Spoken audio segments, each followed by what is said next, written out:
하나님 말씀 누가복음 20장 9절에서 18절 말씀 교독합니다. 그가 또 이 비유로 백성에게 말씀하시기 시작하시니라. 한 사람이 포도원을 만들어 농부들에게 새로 주고 타국에 가서 오래 있다가 때가 이름에 포도원 소출 얼마를 바치게 하려고 한 종을 농부들에게 보내니 농부들이 종을 몹시 때리고 거저 보내었거늘 다시 다른 종을 보내니 그도 몹시 때리고 능욕하고 거저 보내었거늘 다시 세 번째 종을 보내니 이 종도 상하게 하고 내쫓은지라. 포도원 주인이 이르되 어찌할까 내 사랑하는 아들을 보내리니 그들이 혹 그는 존대하리라 하였더니 농부들이 그를 보고 서로 논하여 이르되 이는 상속자니 죽이고 그것을 우리 것으로 만들자 하고 포도원 밖에 내쫓아 죽였느니라. 그런즉 포도원 주인이 이 사람들을 어떻게 하겠느냐 와서 그 농부들을 진멸하고 포도원을 다른 사람에게 주리라 하시니 사람들이 듣고 이르되 그렇게 되지 말아야지요. 그들을 보시며 이르시되 그러면 기록된 바 건축자들의 버린 돌이 모퉁이의 머릿돌이 되었느니라 함이 어찌미냐. 이 돌 위에 떨어지는 자는 깨어지겠고 이 돌이 사람 위에 떨어지면 그를 가루로 만들어 흩으리라 하시니라. 아멘. 함께 기도하겠습니다. 하나님 아버지 은혜와 사랑을 감사합니다. 복되고 거룩한 주일 하나님 앞에 나와 예배할 때에 은혜를 사모하오니 이 시간 함께 하시고 임재하여 주옵소서. 성령 하나님께서 우리의 지각을 열어주셔서 하나님을 알 수 있도록 은혜를 베풀어 주옵소서. 하나님을 알므로 우리 마음 깊은 곳에서부터 하나님을 사랑하는 마음으로 충만케 하여 주시옵소서. 그리하여 우리를 향하신 하나님의 뜻을 옳게 분별하며 그렇게 순종하고자 우리의 의지를 들여 결단하는 시간 되도록 은혜 베풀어 주시옵소서. 하나님 아버지, 이곳에 주님의 몸된 교회를 세우셨사오니 주의 복음을 신실하게 선포하며 가르치고 문영혼들을 주께로 돌아오게 하는데 우리가 쓰임받도록 도와주시옵소서. 하나님 아버지, 복음에는 능력이 있어 나를 변화시킬 뿐만 아니라 우리의 가정과 직장과 사업터전과 이 나라와 민족과 열방을 변화시키는 능력이 있는 줄로 믿습니다. 이 복음의 능력을 우리가 삶 가운데에 경험할 수 있도록 우리에게 은혜를 베풀어 주시옵소서.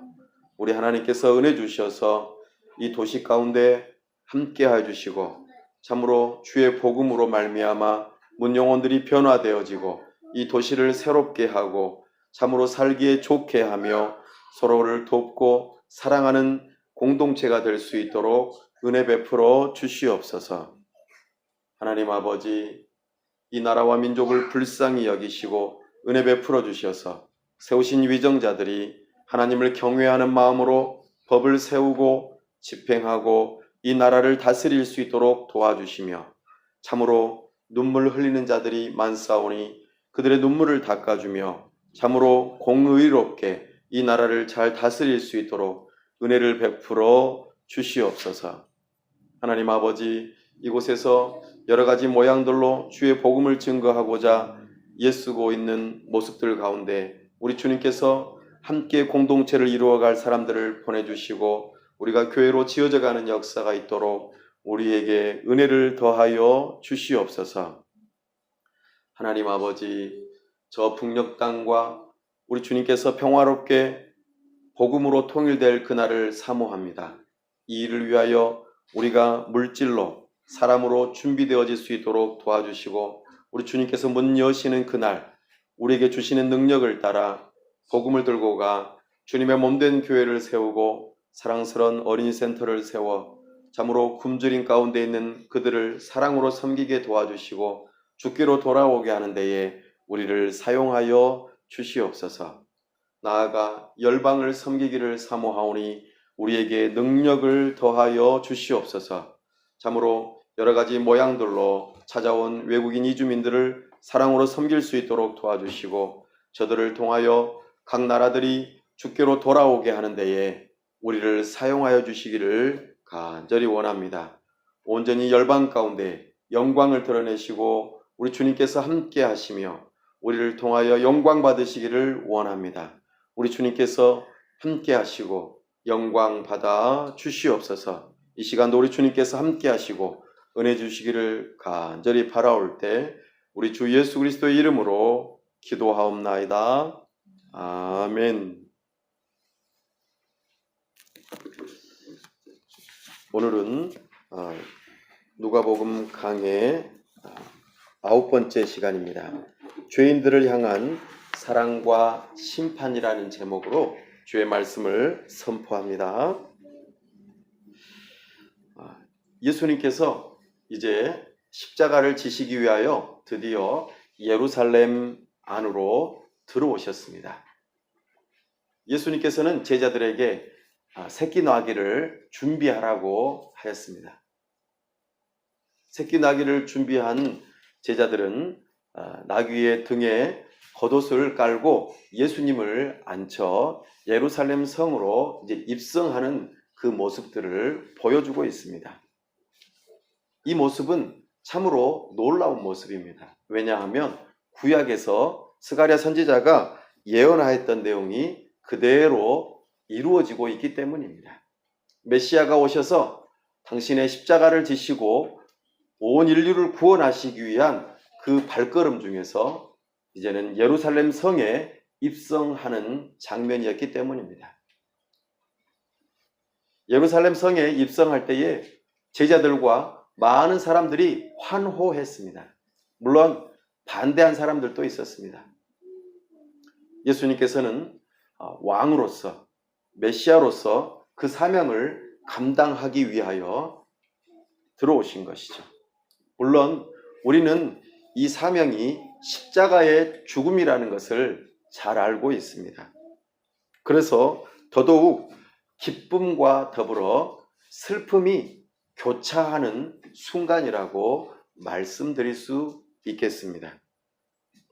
예수님께서는 예루살렘 성전에 들어오셔서 십자가를 바로 지시기 전에 우리 주님께서 하시는 여러 가지 일들이 있었습니다. 그 가운데에 아주 중요한 메시지를 대중들을 향하여서 선포하셨습니다. 그 선포하는 일 가운데에 몇 가지 중에서 오늘 특별히 핵심이 되는 내용을 오늘 살펴보려고 합니다. 오늘의 내용은 비유에 해당됩니다. 사람들로 하여금 쉽게 알아들을 수 있도록 하나님의 택함 받은 백성들에게는 쉽게 알아들을 수 있도록 하는 이 비유의 말씀을 주셨습니다. 그래서 보통 이 비유를 가리켜서 포도원 농부들의 비유라 이렇게 말합니다.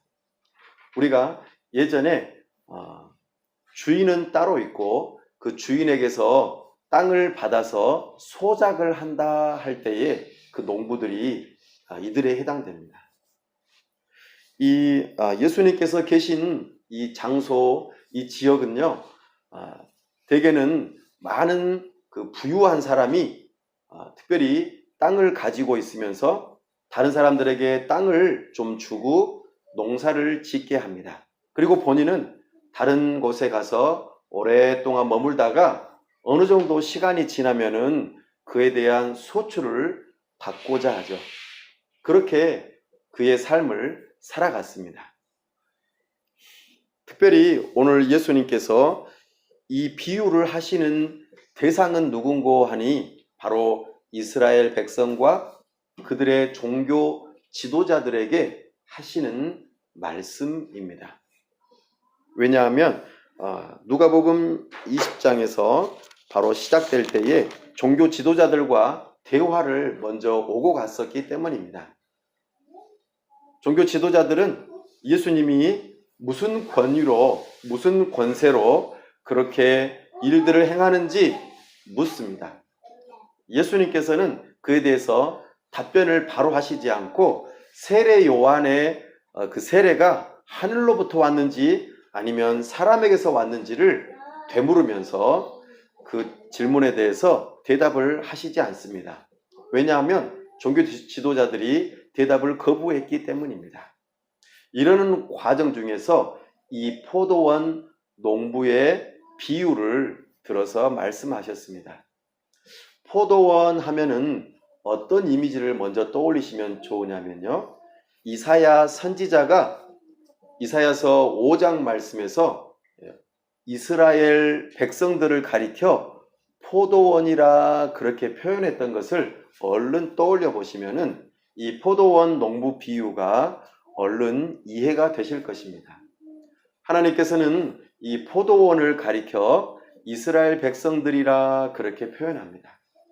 이사야 선지자가 표현하기를 포도원을 잘 가꾸고 열심히 노력해서 포도원에서 포도 열매를 굉장히 발았었는데 글쎄 그 포도가 열매를 제대로 맺지 않고 들포도를 맺었다 이렇게 표현합니다.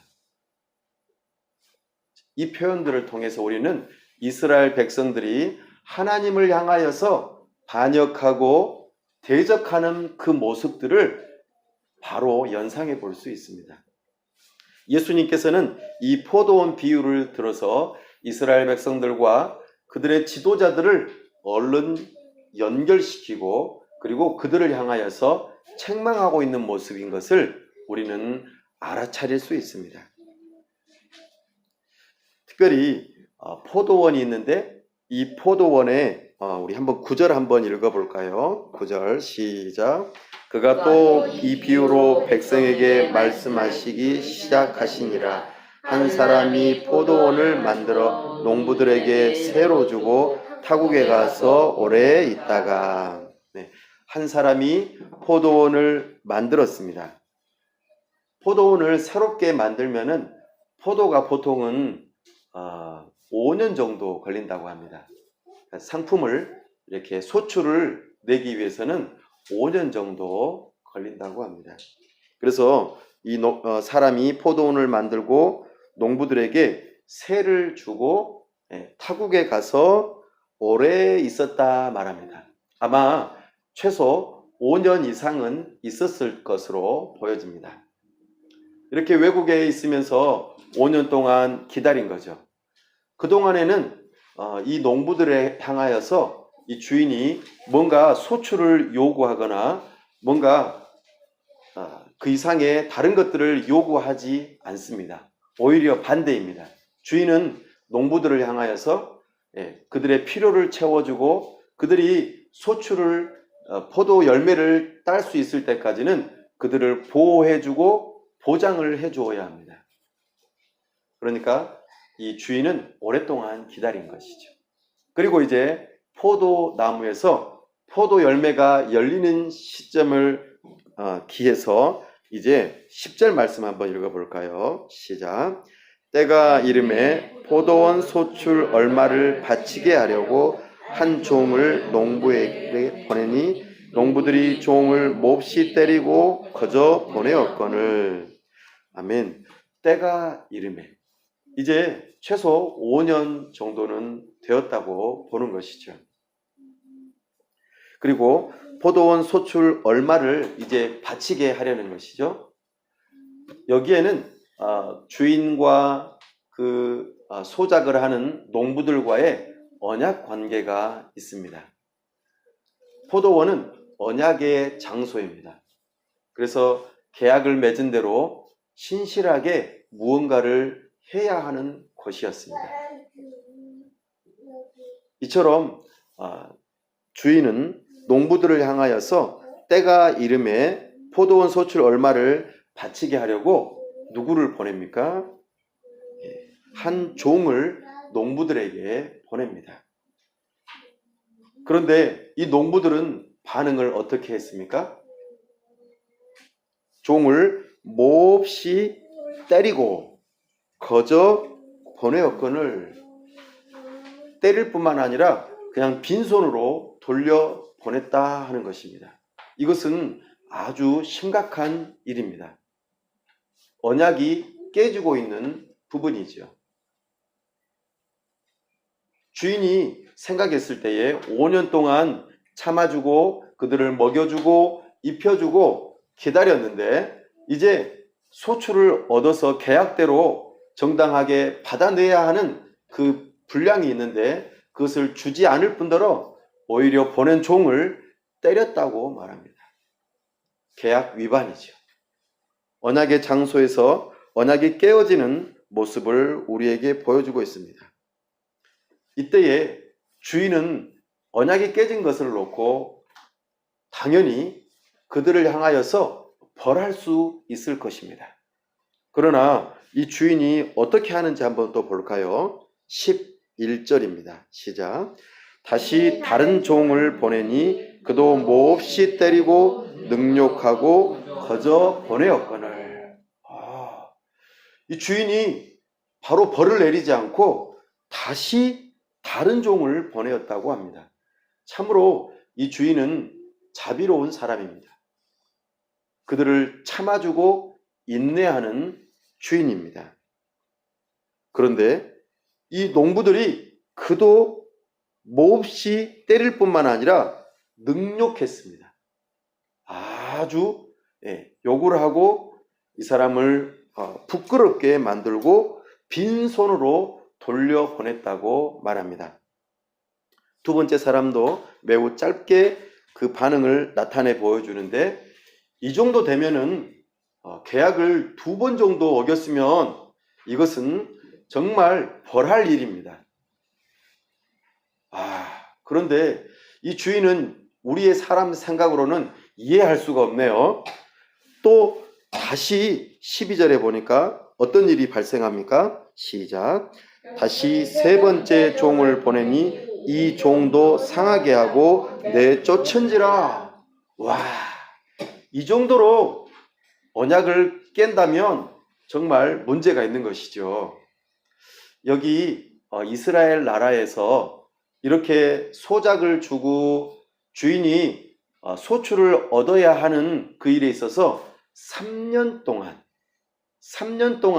소출을 받아내지 못하거나 받아내지 않는 경우에는 그 밭이 이 농부들의 것이 됩니다. 이게 그때 당시에 이 사람들의 문화 가운데에 있는 것입니다. 이 농부들은 3년차, 그러니까 1년에 한 번씩 포도 소출이 나와야 되는데 그 나올 때마다 종들을 보냈는데 다 빈손으로 보낸 거죠. 그러니까 3번째 종까지 보냈으니까 3년차가 된 것입니다. 아주 위기가 찾아왔습니다. 이 주인이 이제는 도저히 안 되겠다. 내 포도원도 뺏길 것 같다. 그러니까 이제는 완전히 벌하러 와야지 마땅할 것입니다. 그런데 이 주인이 어찌된 용문인지 정말 자비가 너무 많은 것 같아요. 뭐라고 합니까? 13절 말씀 시작. 포도원 주인이 이르되 어찌할까 내 사랑하는 아들을 보내리니 그들이 혹 그는 존대하리라 하였더니. 아멘. 포도원 주인이 어찌할까 스스로에게 묻습니다. 그런데 사랑하는 아들이라고 표현합니다. 아들을 향하여서 사랑한다라고 표현하고 있습니다. 그리고 그를 보내겠다라고 말합니다. 아들은 아버지의 모든 재산을 이어받을 그런 권세가 있습니다. 권리가 있죠. 그래서 아들이 하는 말이 곧 아버지의 하는 말과 동등한 권위를 가집니다. 그래서 아버지가 아들을 향하여서 너가 가서 이 문제를 해결하기를 원한다고 보낸다 하는 것입니다. 그들이 혹, 이것은 굉장히 좀 불확실한 표현인 것 같습니다. 어찌 될지 알 수 없는, 결과를 알 수 없는 일이지만 그는 아들은 존대하리라. 왜냐하면 아버지의 아들이기 때문입니다. 그런데 이 농부들은 정말 악한가 봅니다. 14절을 한번 읽어볼까요? 시작. 농부들이 그를 보고 서로 의논하여 이르되 이는 상속자니 죽이고 그 유산을 우리의 것으로 만들자 하고. 아멘. 농부들이요, 이제는 제대로 그들의 악한 마음을 보여주고 있습니다. 이제 3년도 지났겠다. 이거는 틀림없이 주인에게 무슨 일이 있는 거다. 주인이 병들었든지 아니면은 돌아가셨든지 그가 직접 오지 못하는 이유가 있기 때문에 아들을 보낸 것이다. 그러면은 이 아들만 어떻게 하면 될까요? 제거하면은 이 포도원이 우리 것이 되겠구나 라고 악한 생각을 품었던 것입니다. 그래서 서로 의논하여 이르되, 악한 사람들이 서로 의논하면은 어떤 일들을 합니까? 악한 결과를 나타냅니다. 바로 상속자를 죽이자는 것입니다. 그리고 그 유산을 우리의 것으로 만들자고 말합니다. 그 결국에는 어떻게 됩니까? 15절. 포도원 밖에 내쫓아 죽였느니라. 그런즉 포도원 주인이 이 사람들을 어떻게 하겠느냐? 아멘. 포도원 밖에 내쫓아서 죽였다고 말합니다.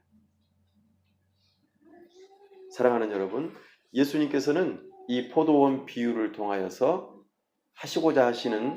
말하고자 하시는 대상이 있다 하였습니다. 바로 이스라엘 백성들, 그리고 그들의 지도자들입니다. 이스라엘 백성들을 하나님께서는 사랑하셔서 그들을 향하여 사랑을 베푸시고 그들을 먹이시고 입히실 뿐만 아니라 그들에게 지도자들을 보내셔서 그들과 함께 좋은 열매 맺기를, 하나님의 말씀에 순종할 수 있기를 바라셨습니다. 그러나 그들이 그렇게 하지 않았습니다. 그렇게 하지 않을 뿐만 아니라 하나님께서 하나님의 종들을 보내셨는데 이 모든 과정들은 사실 구약의 내용을 고스란히 다 드러내고 있습니다. 구약의 많은 종교 지도자들이 하나님이 보내신 선지자들을 대적하고 때리고 벌하고 죽이는 일까지 있었다는 것은 우리는 구약의 역사를 통하여 잘 알고 있습니다. 그럼에도 불구하고 하나님 아버지께서는 그의 선지자들을 보내시되 한 사람만 보내신 것이 아니라 여러 사람을 시간의 흐름 따라서 계속해서 보내고 있다는 것에 주목해 볼 필요가 있습니다. 하나님 아버지의 이스라엘 백성들을, 그들의 종교 지도자들을 향한 인내, 참으심, 용서하심이 참으로 길고도 길다는 것을 우리에게 보여주고 있습니다. 하나님께서는 모세와 언약을 맺으시며 이스라엘 백성들과도 언약을 맺으시면서 말씀하셨습니다. 너희가 나의 법을 따라 행하면은 들어가도 잘 되고 나가도 잘 되며 너희의 모든 것들이 복을 받을 것이다 라고 말씀하셨습니다. 모든 나라가 너희를 높일 것이라고 약속하셨습니다. 그러나 하나님의 법에서 떠나고 불순종하게 되면 너희가 들어가도 저주를 받고 나가도 저주를 받으며 참으로 하나님으로부터 큰 어려움을 당하게 될 것이다. 이방 나라들의 어려움을 당할 것이다 라고 말씀하셨습니다.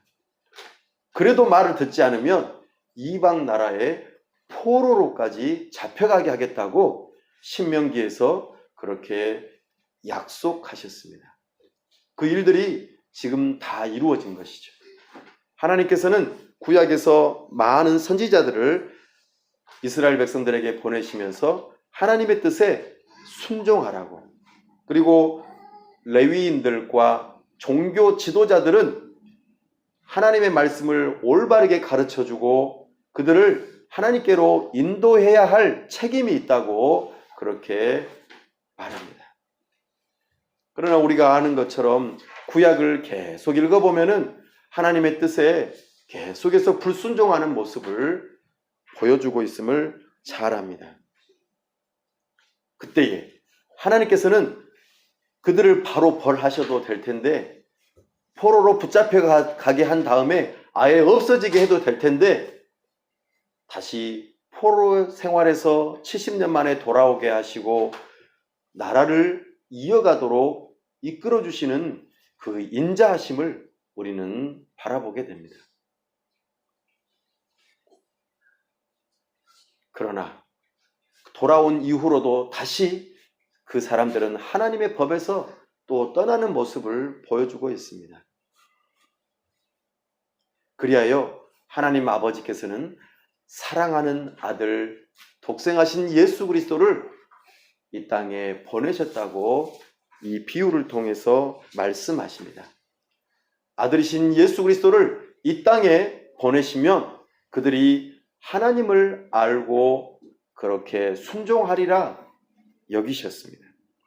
그러나 물론 이 비유 때에는 아직 예수님께서 돌아가시지 않은 때입니다.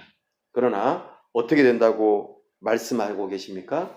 바로 이 포도원 그리고 그들의 농부들이 아들을 죽이게 될 것이라고 말씀하고 계십니다. 예수 그리스도의 그 죽으심을 이 비유 가운데에서 선언하고 있습니다.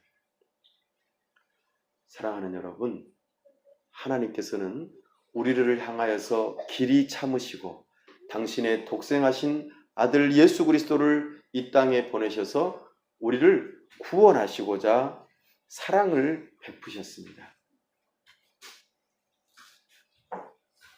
그러나 이들은 그 예수 그리스도를 죽이고 참으로 하나님을 대적하는 모습을 보여주고 있습니다. 이 일에 대하여 아버지 하나님께서 그 포도원의 농부들을 어떻게 하시겠다고 하십니까? 자, 16절 한번 읽어보십시다. 시작.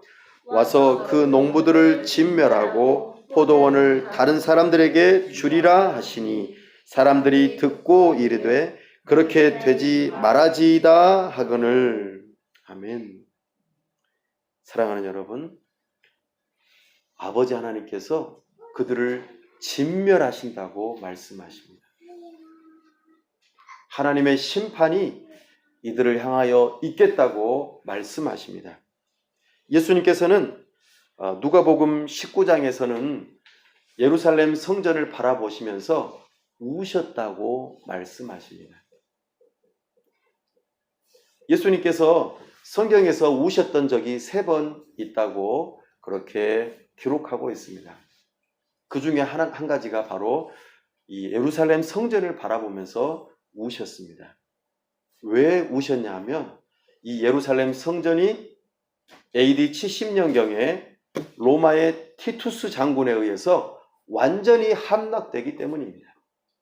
그리고 돌 하나가 돌 위에 남지 않을 정도로 모든 성전의 돌들이 다 들려져서 거기에 숨겨진 보물들을 찾으려고 그리고 많은 사람들을 학살하는 일들이 발생합니다.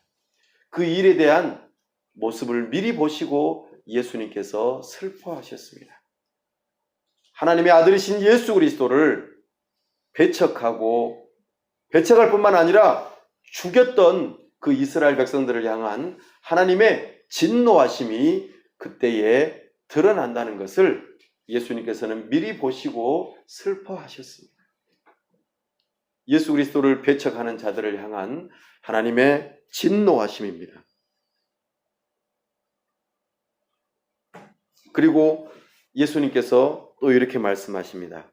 아버지께서는 농부들을 진멸하실 뿐만 아니라 다른 사람들에게 그 포도원을 주겠다고 말씀하십니다. 하나님의 백성들, 하나님의 구원받은 백성들을 위하여 그 유대인들 종교 지도자들이 아니라 하나님이 택한 지도자, 새로운 다른 지도자, 그리고 이방인 지도자들을 세우시겠다고 말씀하십니다. 바로 그들이 다른 사람들입니다. 이 누가복음을 기록한 누가는 바로 뒤에 나오는 사도행전을 기록하였습니다. 우리는 이 예언의 내용이 사도행전에서 고스란히 드러나는 것을 확인할 수 있습니다.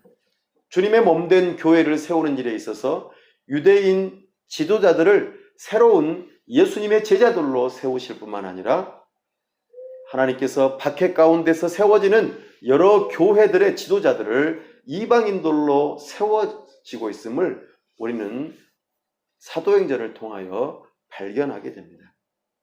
하나님께서는 하나님의 백성들을 그냥 내버려 두지 않으시고 하나님의 사람들을 보내시고 하나님의 사람들을 통하여서 주님의 몸된 교회를 세워가고 계심을 우리에게 보여주고 있습니다. 이에 대하여 사람들은 어떻게 반응합니까?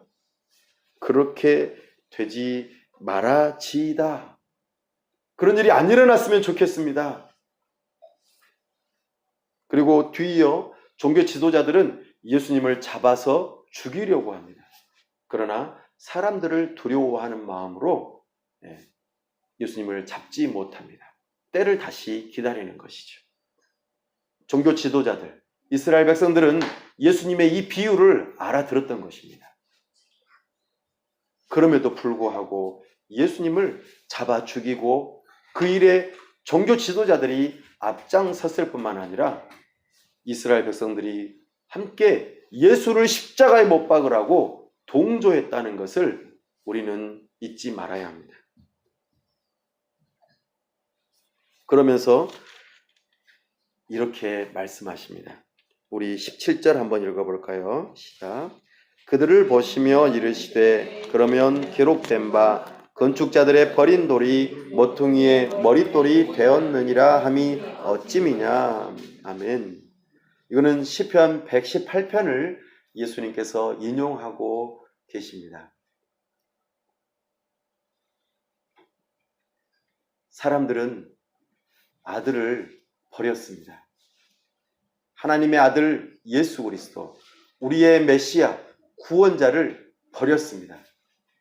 본인들에게는 유익하다고 여겨졌을 때는 삼켰지만 쓰다고 생각하고 불리하다고 생각할 때에 예수님을 내배쳤습니다. 마치 건축자들이 버린 돌과 같이 되어버리고 말았던 것입니다. 그러나 시편 118편의 내용을 인용하시면서 하나님께서 예수님을 사람들은 버렸지만 예수님을 다시 살리시고 교회의 기초, 머릿돌이 되게 하셨다고 말씀하십니다.